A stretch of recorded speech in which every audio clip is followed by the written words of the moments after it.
प्रिय दर्शकों, आप सभी का स्वागत है हमारे इस YouTube चैनल पर। दर्शकों, जुलाई में मैंने एक वीडियो बनाया था जिसमें मैंने कहा था कि भारत और चाइना के बीच में जो अभी युद्ध के जैसे हालात आपको दिख रहे हैं, इसमें थोड़े समय के लिए विराम जरूर लगेगा। यानी यहाँ पर दोनों की सैन्य कार्रवाइयों में और एक दूसरे को युद्ध के माहौल में ले जाने जैसी स्थितियों पर अंकुश जरूर लगेगा। और ये इस कारण से हो रहा है क्योंकि बृहस्पति अपने नीच राशि से निकल करके धनु राशि में आ गए हैं। लेकिन दर्शकों, एक चीज को समझना बहुत जरूरी है कि वापस से यही स्थिति बनने जा रही है ब्रह्मांड के अंदर 20 नवंबर 2020 को दोपहर 1:30 के बाद में, जब बृहस्पति पुनः अपनी ही मकर राशि में यानी नीच राशि में प्रवेश करेंगे। और उसके साथ ही आप जो वर्तमान में भारत और चाइना के बीच में हालात देख रहे हैं, जो खराब जरूर हैं, लेकिन यहां पर युद्ध जैसी स्थिति बनती हुई अभी नजर नहीं आ रही है। यानी यहां पर ना तो भारत और ना ही चाइना ऐसी कोई स्थिति पैदा करेगा जिसकी वजह से युद्ध के हालात बने। लेकिन 20 नवंबर 2020 के बाद में ये हालात जरूर बन सकते हैं कि यहां पर चाइना कोई सैन्य कार्रवाई को अंजाम दे सकता है और जिसका भारत भी मुंह तोड़ जवाब दे। लेकिन दर्शकों, एक चीज को समझना जरूरी है, ये जो बीच का एक थोड़ा सा इंटरवल आपको मिला है देखने को, जब भारत और चाइना दोनों की सेनाएं सीमा पर डटी हुई हैं और थोड़े थोड़े समय के अंदर एक ऐसा माहौल क्रिएट होता है जिससे तनाव की स्थिति बनती है। ये केवल और केवल वर्तमान समय में विश्व समुदाय को अपनी ओर आकर्षित करने का एक एजेंडा है चाइना का, जो वो यहाँ पर अपनी तरफ से कामयाब करता हुआ नजर आ रहा है। यानी कि वो कोरोना महामारी की वजह से जो वैश्विक समुदाय का ध्यान उसकी ओर गया था, जिसकी वजह से एक माहौल बना था, उस माहौल को अपने पक्ष में करने के लिए, वहां से ध्यान हटाने के लिए और भारत और चाइना के बीच की युद्ध की स्थिति को टालने जैसे प्रयास शुरू कराने के लिए वो ये सब कर रहा है, ताकि जो प्रयास उसके खिलाफ WHO के वजह से लगे हैं या उसके खिलाफ कार्रवाई को अंजाम देने के लिए जो पहल की गई है उसमें शिथिलता आए। ये केवल एकमात्र उसका एजेंडा है। लेकिन यहाँ पर भारत भी अपनी कूटनीतिक तरीके से इस घटना को देख रहा है और उसको अंजाम भी दे रहा है, क्योंकि यहाँ पर जो भी देश पहले सैन्य कार्रवाई करेगा उसके प्रति विश्व समुदाय का रुख खराब होगा, गलत होगा, सख्त होगा। और ऐसे में भारत भी ये जानता है कि यहाँ पर उसकी कूटनीतिक चाल का जवाब कूटनीतिक तरीके से देने से विश्व समुदाय का एक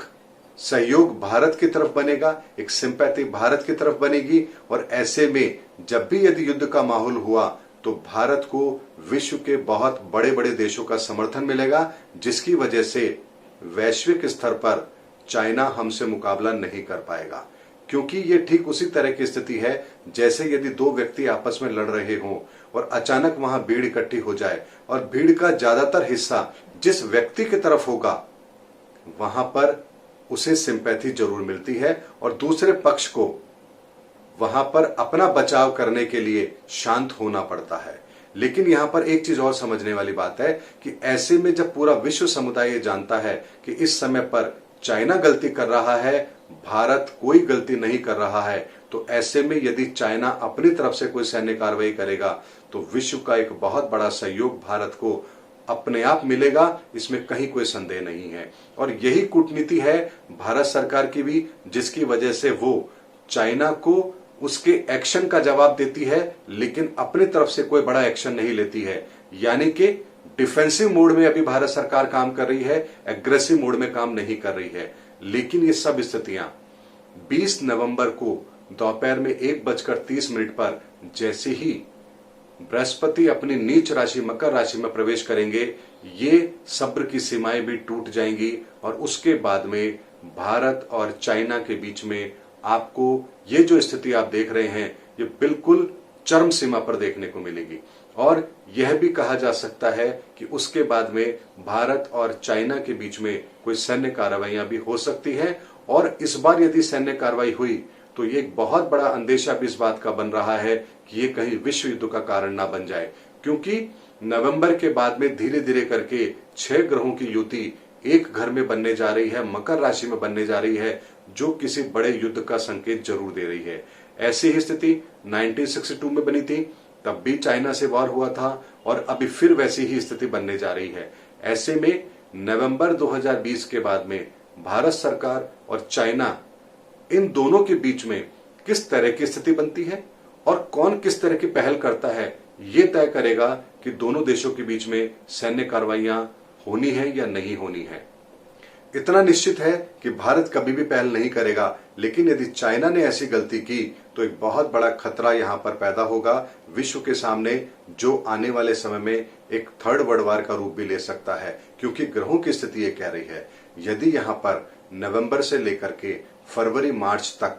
चाइना ने कंट्रोल किया अपने ऊपर और किसी भी तरह की ऐसी कार्रवाई को अंजाम नहीं दिया, तो विश्व एक बहुत बड़े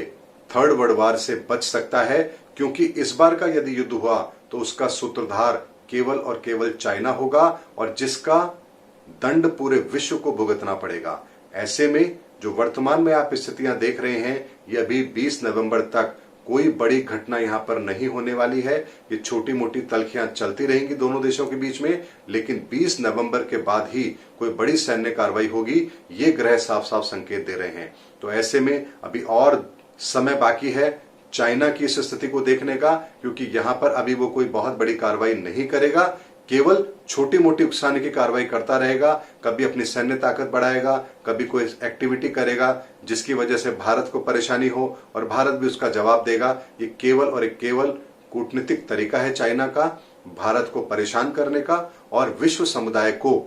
अपने कोरोना की वजह से जो माहौल बना है वहां से ध्यान हटाकर भारत और चाइना बॉर्डर पर लाने का, जिसमें वो चाहता है कि उसे कामयाबी मिले, ताकि जो इतने बड़े आर्थिक प्रतिबंध उस पर लगने जा रहे हैं वहां से लोगों का ध्यान हटे और उसे अपनी अर्थव्यवस्था को संभालने का एक मौका मिले। लेकिन इस बार चाइना उसमें कामयाब नहीं होगा, क्योंकि ग्रहों की स्थिति उसके बिल्कुल विपरीत है और ऐसे में उसको कोई भी छोटी सी गलती बहुत भारी पड़ सकती है। आने वाला समय जैसा है उसके आधार पर जो भारत और चाइना के बीच में बॉर्डर पर जो तल्खी है, उसमें आने वाले समय में क्या होने वाला है, ये ग्रहों का आकलन लेकर के मैं आप लोगों के सामने आया हूं।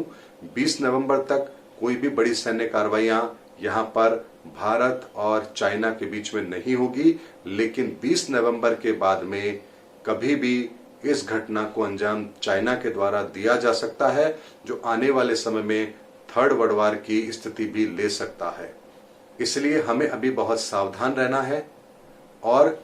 इस माहौल को ध्यान में रखते हुए नवंबर से लेकर के और मई के बीच का जो समय है इसे थोड़ा कम करें, तो नवंबर से फरवरी मार्च तक का समय है। इस समय पर अपनी आर्थिक गतिविधियों को बहुत ध्यान से संचालित करना है, क्योंकि अगर युद्ध की स्थिति बनी तो एक बहुत बड़ा फाइनेंशियल सेटबैक भी भारत को जरूर मिलेगा, क्योंकि वर्तमान समय में भारत भी युद्ध जैसी स्थिति झेलने के